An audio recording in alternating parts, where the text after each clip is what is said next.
అంజలి అన్ని బ్యాగ్ లో పెట్టుకున్నావు కదా, పెట్టుకున్నా రాజు. మళ్ళీ 15 రోజులు ఉండు అసలే. మళ్ళీ ఏమన్నా మర్చిపోయినా నాకు చెప్పు, నేను తీసుకొచ్చి. సరే. ఏం టెన్షన్ పడకు. మళ్ళీ ఏమన్నా బుక్కులు గిక్కులు కావాలనుకుంటే నాకు ఫోన్ చేయి. రాజు. సరేనా? దా. అత్తమ్మ ఒకసారి చెప్పత్తా. మా అమ్మకి చెప్తావా? ఏం అవసరం లేదు, నేను చెప్పిన ఆల్రెడీ. మళ్ళీ నువ్వెందుకు ఇప్పుడు నువ్వు చెప్పినావు అనుకో, మా అమ్మ ఏమన్నా అంటది, నువ్వు మళ్ళీ నీ మనసు బాధపడుతుంది. ఎందుకు దా అంజలి పోదాం. ఏం కాదు రాజు, నువ్వు చెప్పిన దానికి నేను చెప్పిన దానికి తేడా ఉంటది కదా, ఒకసారి చెప్పత్తా. సరే పో, నేను ఇక్కడ ఉంటా. అత్తమ్మ ఏందమ్మా? నేను పోయత్తా. పోయిరా అవ్వా, పోయిరా. నాకెందుకు చెప్తాను పోయేదాని పోక? నేను చెప్తే వినేటానివా ఏమన్నా? పోకంటే ఉండేదానివా?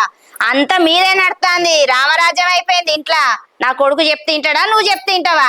అయినా నా పని ఏంది? బువ్వ కూర వండి పెట్టుడు, నీకు పనులు చేసి పెట్టుడు, గంతే కదా. నేను చెప్తే వినటోళ్ళు ఎవరు ఉన్నారు?